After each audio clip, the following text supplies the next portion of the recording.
Deus, a vida do corpo. Dissemos anteriormente que nosso corpo é o templo do Espírito Santo. O que mais chama nossa atenção com relação a esse assunto é a ênfase especial que o apóstolo Paulo confere ao corpo. A ideia corrente é que a vida de Cristo é para o nosso espírito, mas não para o corpo. Poucos entendem que a salvação do Senhor dá vida ao primeiro, o espírito, e depois alcança o segundo, o corpo. Se fosse da vontade de Deus que seu Espírito vivesse somente em nosso espírito, de modo que só este fosse beneficiado, o apóstolo teria dito apenas que vosso espírito é o templo de Deus, sem fazer nenhuma menção ao corpo. No entanto, precisamos entender que o fato de o nosso corpo ser templo do Espírito Santo significa que ele não é apenas um recipiente de um privilégio especial. Tem também o sentido de que o corpo é um canal de poder eficaz. O Espírito Santo, que habita em nós, fortalece nosso homem interior, ilumina os olhos do nosso coração e torna nosso corpo sadio. Não precisamos considerar este nosso invólucro como uma triste prisão, pois podemos ver a vida de Deus manifesta nele. Podemos experimentar, no presente, de maneira mais profunda, esta declaração: logo, já não sou eu quem vive, mas Cristo vive em mim, Gálatas 2:20. Cristo tornou-se agora nossa fonte de vida. Hoje ele vive em nós da mesma maneira que antes viveu na carne. Assim podemos compreender de maneira plena o alcance de suas palavras: eu vim para que tenham vida e a tenham em abundância. João 10:10. Essa vida mais abundante é suficiente para suprir todas as necessidades do nosso corpo. Paulo exorta Timóteo a tomar posse da vida eterna, 1 Timóteo 6:12. Certamente, Timóteo aí não está necessitando da vida eterna para a sua salvação. Não é essa a vida que Paulo, nesse capítulo, chama de a verdadeira vida, versículo 19? Ele não está instando com Timóteo para experimentar a vida eterna no presente, no sentido de vencer cada manifestação da morte? Desde já queremos dizer aos nossos leitores que não perdemos de vista o fato de que nosso corpo é realmente mortal. Mesmo assim nós, que somos do Senhor, podemos em verdade possuir o poder daquela vida que devora a morte. Em nosso corpo, existem duas forças em ação, a morte e a vida. De um lado, está o desgaste natural que nos conduz para a morte. Do outro, está o reabastecimento que fazemos através do alimento e do descanso, que sustentam a vida. Ora, o desgaste excessivo enfraquece o corpo, porque a força da morte é muito grande. Contudo, um suprimento excessivo também dá sinais de congestão, pois a força da vida é forte demais. A melhor atitude é manter essas duas forças em equilíbrio. Além disso, precisamos compreender que o cansaço físico que os crentes muitas vezes experimentam é, em diversos aspectos, bem distinto do das pessoas comuns. O desgaste dos cristãos não é apenas físico. Como eles andam com o Senhor, levam as cargas uns dos outros, têm compaixão dos irmãos, trabalham para Deus, intercedem diante dele, combatem as potestades das trevas e esmurram seu corpo para subjugá-lo. O alimento e o descanso não são suficientes para operar a reposição das energias perdidas. Em parte, isso explica por que muitos crentes, que antes de serem chamados para servir a Deus eram saudáveis, pouco depois tornaram-se fisicamente débeis. Nossas forças físicas não se acham à altura das exigências da vida, da obra e da batalha espiritual. O combate contra o pecado, contra os pecadores e contra os espíritos malignos minam nossa vitalidade. Os recursos naturais apenas não bastam para suprir nossas necessidades físicas.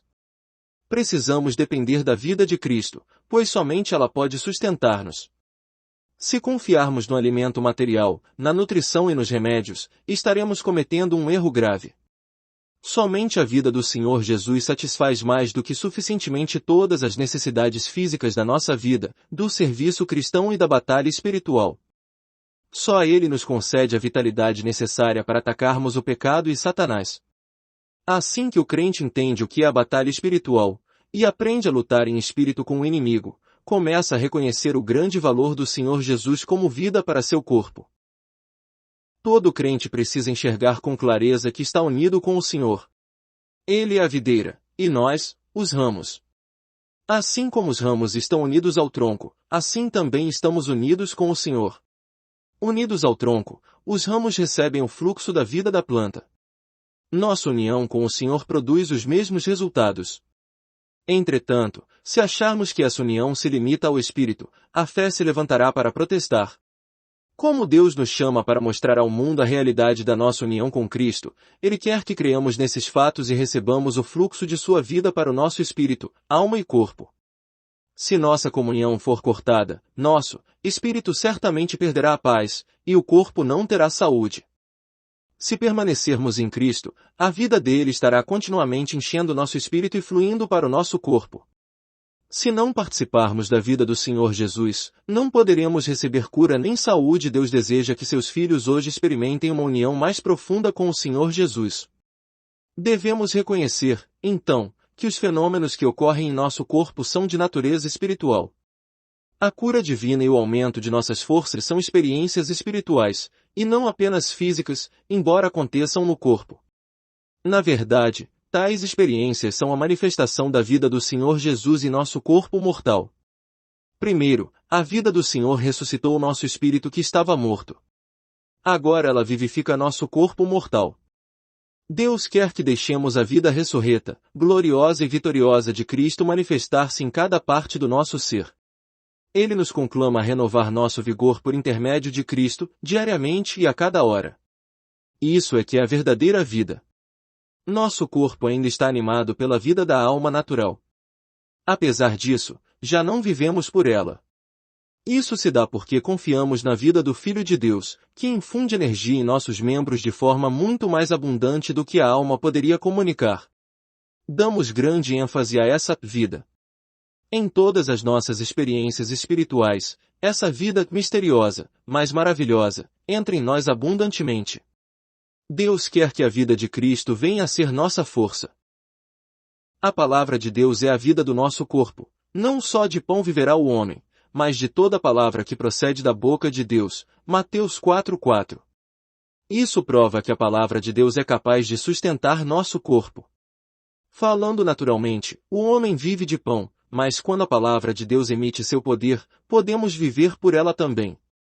Contemplamos, aqui, as duas maneiras de viver, a natural e a sobrenatural. Deus não diz que de agora em diante não precisamos comer. Ele simplesmente revela que sua palavra pode conceder-nos uma vida que não provém do alimento. Quando o alimento não consegue produzir o efeito desejado em nosso corpo, sua palavra pode dar-nos aquilo de que precisamos. Alguns vivem só de pão, outros, pelo pão e pela palavra de Deus. O pão às vezes falha, a palavra de Deus, nunca. Deus coloca sua vida na palavra. Como ele é vida, assim também é a sua palavra. Se considerarmos a palavra de Deus como um ensinamento, credo ou padrão moral, ela não terá muita eficácia em nós. Não.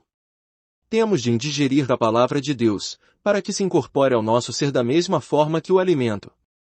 O cristão que tem fome, recebe-a como a um alimento. Se a recebermos com fé, ela se torna nossa vida. Deus declara que sua palavra pode suster nossa vida.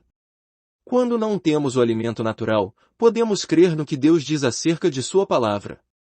Assim, nós o conheceremos, não apenas como vida para o nosso espírito, mas também para o corpo. Os cristãos de hoje perdem muito, por não reconhecerem a abundância de provisões que Deus tem para o nosso tabernáculo terreno. Achamos que as promessas de Deus se limitam ao espírito, interior, ignorando o fato de que elas se aplicam também à carne, exterior. Será que ainda não compreendemos que nossas necessidades físicas não são inferiores às espirituais? As experiências dos homens de Deus do passado. Deus não quer que seus filhos sejam fracos. Sua vontade expressa é que eles sejam robustos e sadios. Sua palavra afirma: E, como os teus dias, durará a tua paz. Deuteronômio 33:25. Naturalmente, isso se aplica ao corpo. Enquanto vivermos na terra, o Senhor promete dar-nos força. Se Deus nos der um dia a mais de vida, providenciará também o vigor extra para aquele dia. Como seus filhos não reivindicam, pela fé, essa preciosa promessa, acabam descobrindo que sua vitalidade não corresponde aos seus dias aqui neste mundo. Deus promete tornar-se a força de seus filhos, a fim de dar-lhes a energia de que precisam no tempo de vida que Ele lhes concede. Assim como o Senhor vive, nós também vivemos, dessa maneira será a nossa força. Crendo nas promessas divinas, a cada manhã, quando nos levantarmos e contemplarmos o amanhecer, poderemos afirmar que, assim como Deus vive, nós também receberemos capacitação, tanto física como espiritual, para aquele dia. Os homens de Deus do passado sabiam que o Senhor era a força do seu corpo. Experimentavam a vida de Deus permeando seu corpo.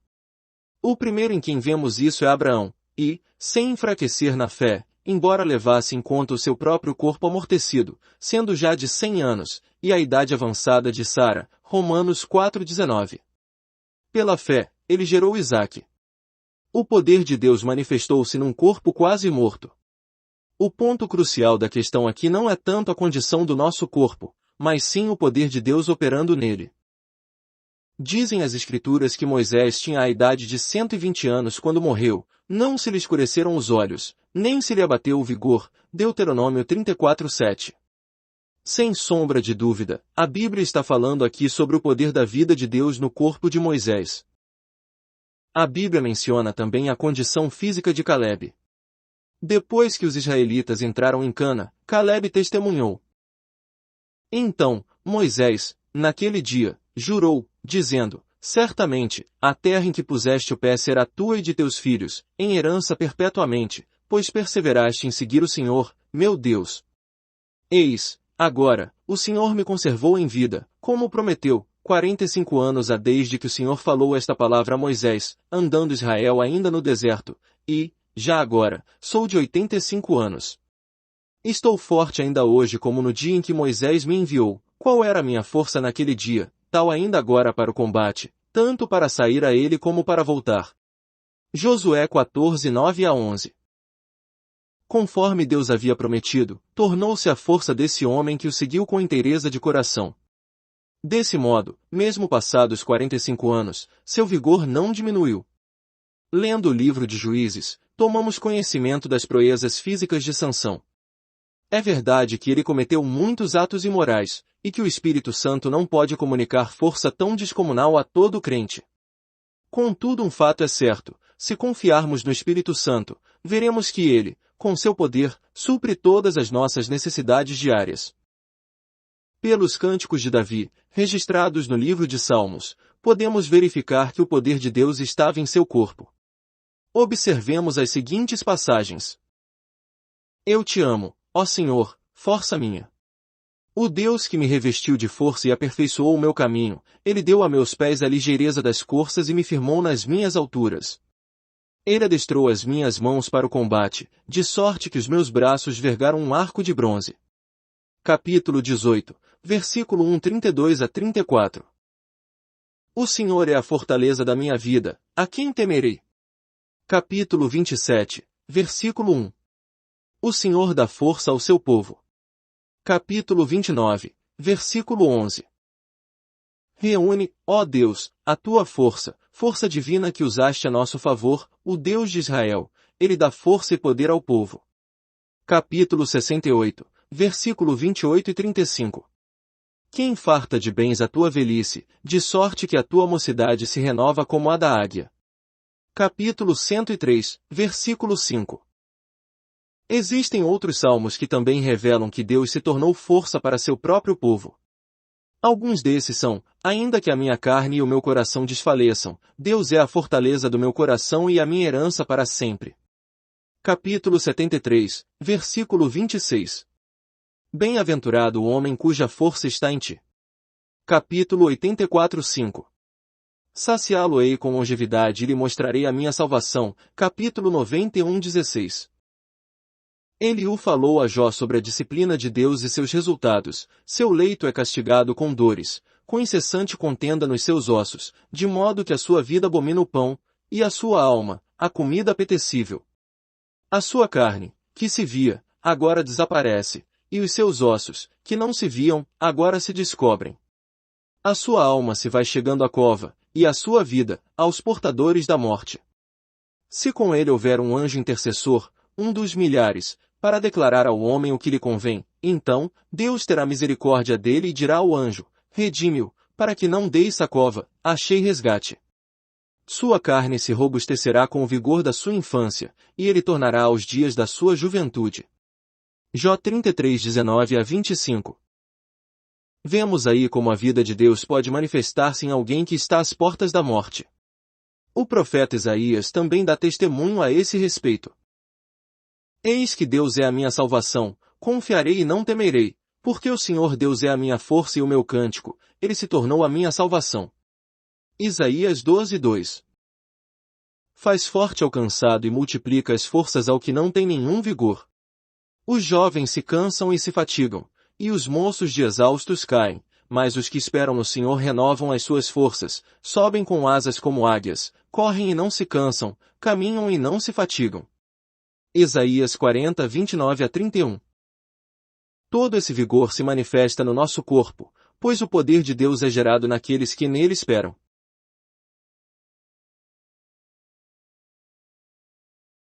Quando Daniel teve as visões de Deus, disse, e não restou força em mim, o meu rosto mudou de cor e se desfigurou, e não retive força alguma. Capítulo 10, 8. Entretanto Deus enviou seu anjo para que Daniel recuperasse as forças. Registrando esse acontecimento, o profeta escreveu, então, me tornou a tocar aquele semelhante a um homem e me fortaleceu, e disse, não temas, homem muito amado. Paz seja contigo. Sê forte, sê forte. Ao falar ele comigo, fiquei fortalecido e disse, fala, meu Senhor, pois me fortaleceste. Capítulo 10, versículo 18 e 19. Mais uma vez, vemos Deus comunicando força ao nosso corpo. Precisamos entender que o Senhor cuida do nosso corpo ainda hoje. Ele não é força apenas para nosso espírito, mas também para o corpo. Mesmo nos tempos do Antigo Testamento, quando a graça ainda não se tinha manifestado como hoje, os homens de Deus conheceram que o Senhor era a força de sua carne. Será que nossa bênção hoje pode ser menor que a deles? Devemos experimentar, no mínimo, o mesmo vigor do poder divino que eles conheceram. Quem não estiver bem informado a respeito das riquezas de Deus, talvez possa limitar suas bênçãos ao Espírito. Os que têm fé, porém, não limitarão a vida e o poder divino ao Espírito, negligenciando o fato de que eles se aplicam também ao corpo. Queremos ressaltar que a vida de Deus é poderosa não apenas para curar enfermidades, mas também para nos preservar com força e saúde. Como Deus é nossa força, Ele nos capacita a vencer tanto as doenças quanto as fraquezas. Quando Ele cura alguém, não é para depois essa pessoa continuar vivendo por sua energia natural. Deus deve ser a energia do nosso corpo, para que possamos viver por meio dele, buscando nele forças para realizarmos sua obra. Quando os israelitas deixaram o Egito, Deus lhes fez a seguinte promessa, se ouvires atento à voz do Senhor, teu Deus, e fizeres o que é reto diante dos seus olhos, e deres ouvido aos seus mandamentos, e guardares todos os seus estatutos, nenhuma enfermidade virá sobre ti, das que enviei sobre os egípcios, pois eu sou o Senhor, que te sara. Êxodo 15, 26.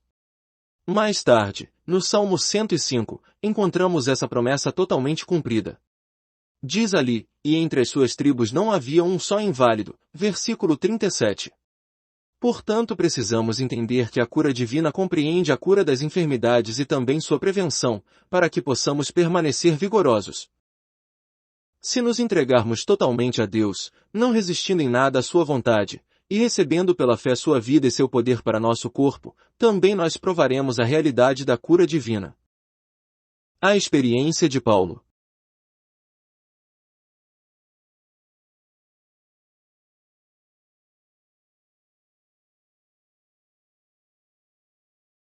Se aceitarmos o ensinamento bíblico de que nosso corpo é membro de Cristo, teremos de reconhecer que a vida de Cristo flui nele. A vida de Cristo flui da cabeça para o corpo, comunicando-lhe energia e vitalidade. Nosso corpo é membro de Cristo, por isso a vida do corpo dele flui naturalmente para o nosso. Todavia precisamos nos apropriar disso pela fé. Iremos experimentar essa vida na medida da fé que exercitarmos para recebê-la. As Escrituras ensinam que podemos tomar posse da vida do Senhor Jesus para benefício do nosso corpo, mas isso requer fé. Muitos cristãos, ao receber tal ensino, inicialmente ficam muito surpresos. Entretanto, não podemos diluir algo que a palavra ensina claramente. Estudando a experiência de Paulo, verificamos o quanto esse ensinamento é precioso e real. Paulo falou de um espinho na carne, referindo-se à sua condição física. 3 vezes, ele rogou ao Senhor que o removesse. Mas Deus lhe respondeu: a minha graça te basta, porque o poder se aperfeiçoa na fraqueza. E o apóstolo, respondendo, disse: de boa vontade, pois, mais me gloriarei nas fraquezas, para que sobre mim repouse o poder de Cristo. Porque, quando sou fraco, então, é que sou forte. 2 Coríntios 12, 9-10. Não precisamos procurar saber o que era esse espinho. A Bíblia não explica. Um fato, porém, é certo: esse espinho causou o enfraquecimento do corpo de Paulo. A fraqueza aqui mencionada é de natureza física. O mesmo termo é usado em Mateus 8,17. Os coríntios estavam bem familiarizados com a fragilidade física de Paulo, 2 Coríntios 10:10. O próprio apóstolo reconhece que, quando esteve com eles a primeira vez, achava-se fisicamente fraco, 1 Coríntios 2:3. E de modo algum podemos atribuir essa debilidade a uma falta de poder espiritual, pois as 2 cartas aos Coríntios revelam que o apóstolo possuía um extraordinário vigor espiritual. Essas poucas passagens são suficientes para revelar a condição física de Paulo. Seu corpo era muito fraco, mas será que ele permaneceu assim muito tempo? Não, pois ele afirma que o poder de Cristo repousou sobre ele e o fortaleceu. Observamos aqui uma lei de contrastes. Tanto o espinho como a fraqueza resultante dele continuaram em Paulo. Todavia, o poder de Cristo inundou seu corpo frágil e lhe deu forças para enfrentar cada uma de suas necessidades. O poder de Cristo contrastava com a fraqueza de Paulo. Esse poder não afastou o espinho, nem eliminou a fraqueza, mas permaneceu em Paulo, habilitando-o a enfrentar qualquer situação que estivesse acima da capacidade do seu corpo enfraquecido. Podemos comparar essa experiência a um pavio que, embora em chamas, não se consome por estar saturado de óleo. O pavio continua frágil, mas o óleo lhe comunica tudo que o fogo tira dele. Desse modo, compreendemos o princípio segundo o qual a vida de Deus deve dar-nos capacitação física. A vida divina não transforma a natureza do nosso corpo fraco e mortal, ela simplesmente lhe comunica tudo de que ele precisa. No que dizia respeito à condição física de Paulo, ele era, sem sombra de dúvida, o mais fraco. Contudo, devido ao poder de Cristo que ele possuía, era o mais forte de todos. Sabemos que ele trabalhou dia e noite, gastando sua vida e energia no serviço cristão, realizando uma obra que muitos homens fisicamente fortes não poderiam realizar. Como é então que um homem fraco como Paulo podia levar avante tal obra? Se seu corpo mortal não fosse vivificado pelo Espírito Santo, isso não poderia acontecer. Não há dúvida de que Deus comunicou força ao corpo de Paulo. E como foi que Deus fez isso? Em 2 Coríntios 4, Paulo estava falando sobre seu corpo, quando disse que ele e os que com ele estavam traziam sempre no corpo o morrer de Jesus, para que também a sua vida se manifeste em nosso corpo. Porque nós, que vivemos, somos sempre entregues à morte por causa de Jesus, para que também a vida de Jesus se manifeste em nossa carne mortal. Versículos 10-11. Quando comparamos os versículos 10 e 11, observamos algo que chama nossa atenção. Temos aí uma redundância, mas não uma repetição. O versículo 10 fala sobre a vida de Jesus manifestando-se em nosso corpo. Já o 11 fala sobre essa vida manifestando-se em nossa carne mortal. Muitos crentes são capazes de expressar a vida de Cristo em seu corpo, mas não chegam ao ponto de expressá-la também em sua carne mortal. Existe aí uma profunda diferença. Muitos cristãos, quando adoecem, mostram-se obedientes e dotados de paciência, sem reclamar nem demonstrar ansiedade. Sentem a presença do Senhor e revelam as virtudes dele em seu rosto, em seus atos e na sua linguagem. Através do Espírito Santo, manifestam genuinamente a vida de Cristo em seu corpo. Entretanto, não tomam conhecimento do poder curador do Senhor Jesus. Parece que não sabem que a vida de Cristo aplica-se também ao corpo. Não exercitam a fé para receber a cura do corpo, como fizeram anteriormente para receber o perdão dos seus pecados e a vivificação do seu espírito morto. Por isso, acham-se impotentes para manifestar a vida de Jesus em sua carne mortal. Recebem graça para suportar a dor, mas não para receber a cura. Experimentaram o versículo 10, porém continuam sem provar o 11. Como é que Deus nos cura e nos fortalece? Pela vida de Jesus. Isso é muito importante. Quando nossa carne mortal é revitalizada, a natureza do nosso corpo não muda, isto é, não se reveste de imortalidade, permanece a mesma. Contudo, a vida que comunica a vitalidade ao corpo muda. Antes, vivíamos pelo poder da nossa vida natural. Agora, vivemos pela energia da vida sobrenatural de Cristo. O poder da sua ressurreição sustenta nosso corpo, por isso recebemos a capacidade de realizar as tarefas que nos foram atribuídas. O apóstolo não dá a entender que, como passou a viver pela vida do Senhor, jamais voltaria a ser fraco. De modo nenhum. Toda vez que ele deixasse de experimentar a cura pelo poder de Cristo, iria enfraquecer. Podemos perder a manifestação da vida do Senhor Jesus em nosso corpo por causa do pecado, da negligência ou de uma atitude de independência. Algumas vezes, podemos nos tornar fracos pelo ataque das potestades das trevas, contra as quais avançamos com ousadia. Podemos, ainda, sofrer aflições por causa do corpo de Cristo, se estivermos profundamente envolvidos com ele. Contudo, tais coisas acontecem somente a pessoas profundamente espirituais. De qualquer forma, temos certeza de que, por mais que estejamos fracos, a vontade de Deus não é que sejamos inválidos nem incapacitados para o seu trabalho. O apóstolo Paulo estava sempre fraco, mas a obra de Deus nunca sofreu por causa da sua fraqueza. Reconhecemos a soberania absoluta do Senhor, mas os cristãos não podem usar isso como desculpa para serem fracos. Trazendo sempre no corpo o morrer de Jesus constitui a base para que também a sua vida se manifeste em nosso corpo. Em outras palavras, devemos renunciar totalmente à nossa própria vida, para que a vida de Jesus se manifeste em nosso corpo. Isso revela que existe uma relação íntima entre um viver espiritual não egocêntrico e um corpo sadio. O poder divino é usado exclusivamente para o Senhor. Quando Deus manifesta sua vida em nosso corpo, Ele o faz por causa da sua própria obra. O Senhor nos concede sua vida e força, mas não para que as gastemos egoisticamente. Ele não nos dá sua energia para que a desperdicemos, nem tampouco para que realizemos nossos propósitos. Como Deus irá conceder-nos esse poder, se não vivermos inteiramente para Ele? É exatamente essa razão pela qual não obtemos a resposta de muitas das nossas orações. Muitas vezes, os crentes almejam ter saúde e vitalidade apenas para o seu bem-estar. Buscam a força de Deus para seu corpo, mas somente para desfrutar de uma vida mais confortável, alegre e aprazível.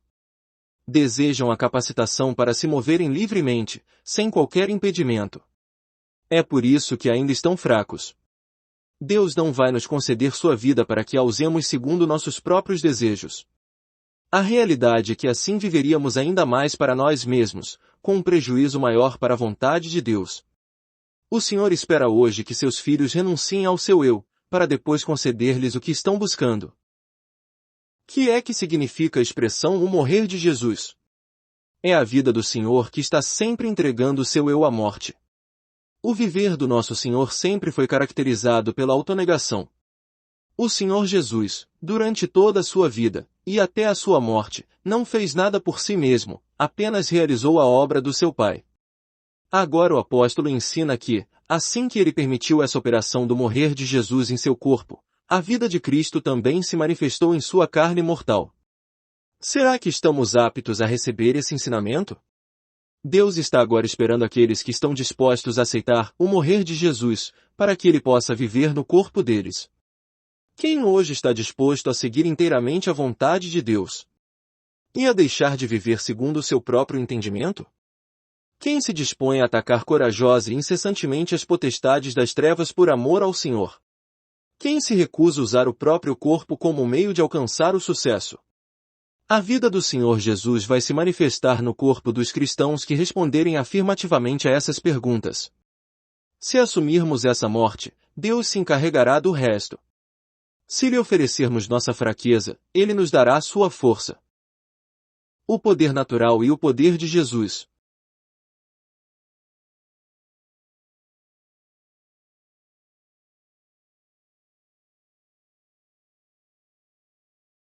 Quem já se ofereceu totalmente a Deus pode crer que ele lhe preparou um corpo.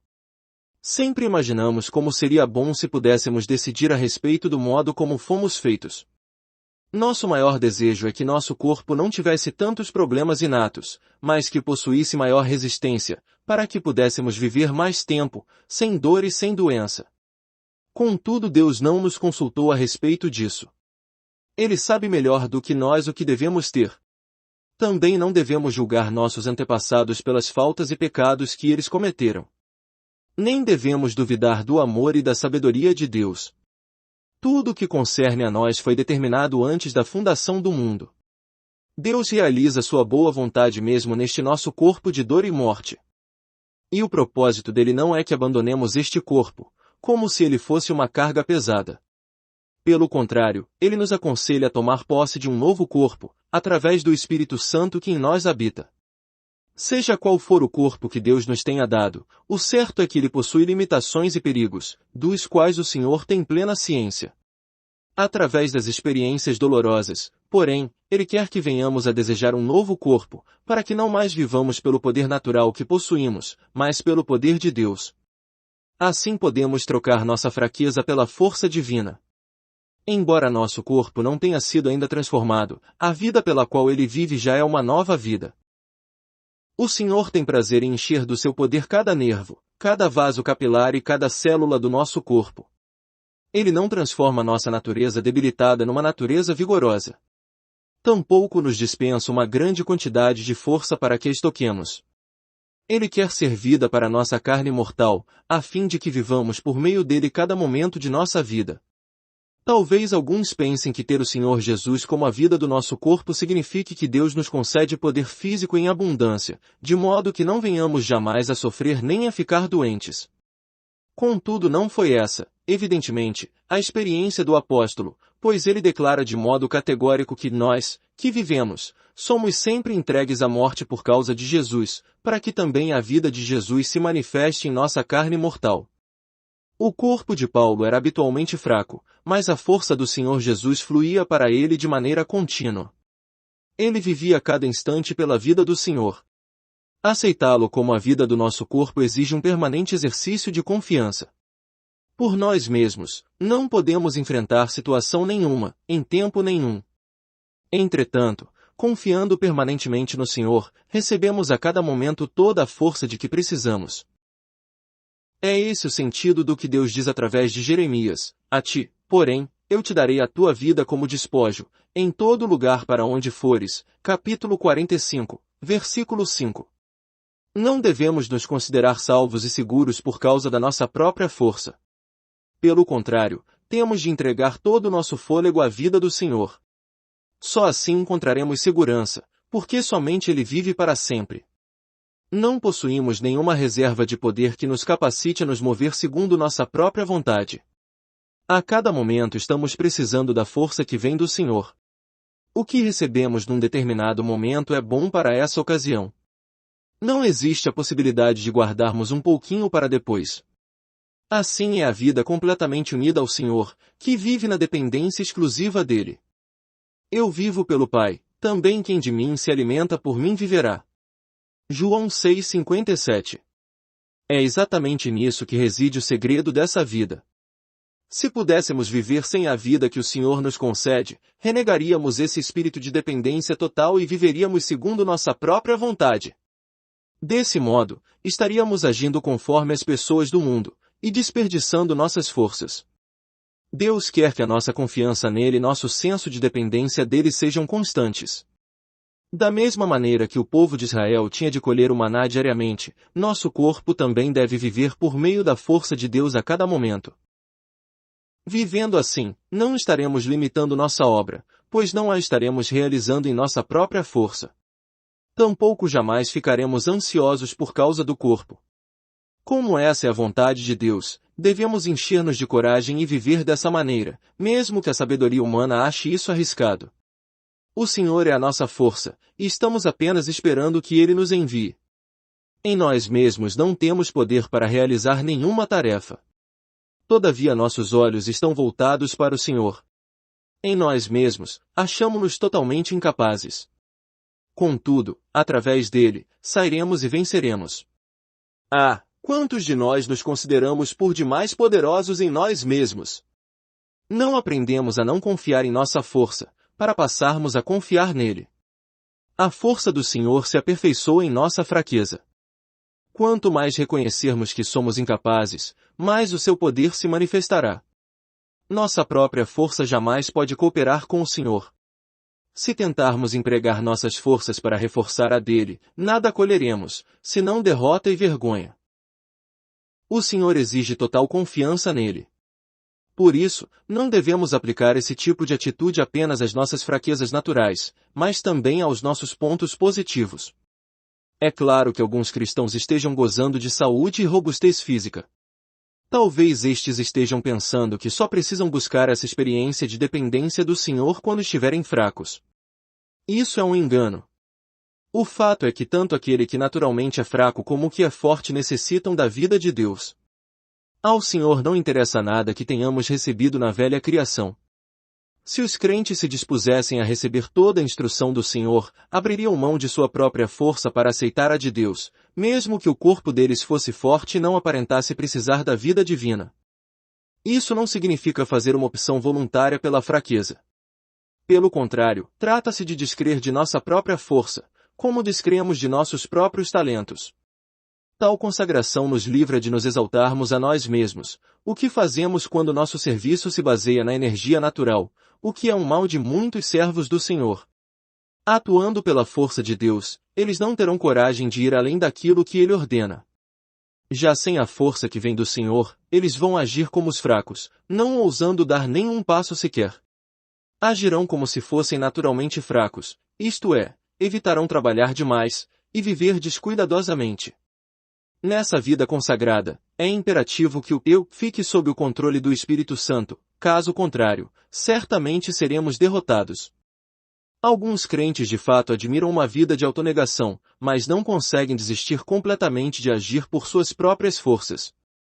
Desse modo, não levam em conta os propósitos de Deus, atuando de acordo com seus próprios desejos. Podem granjear temporariamente a admiração dos homens, mas, por fim, seu corpo entrará em colapso. A vida de Deus jamais se torna escrava da vontade do homem.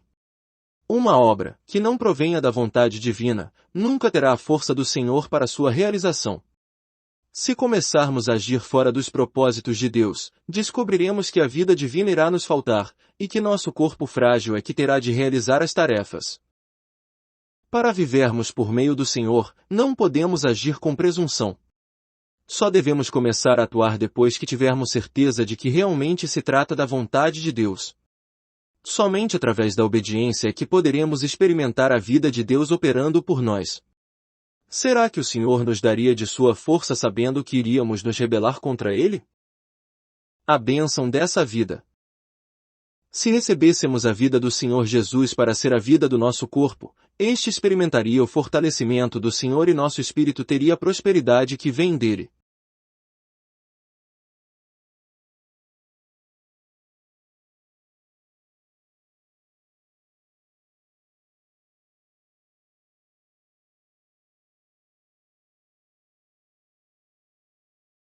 Do ponto de vista do conhecimento, sabemos que nosso corpo é para o Senhor.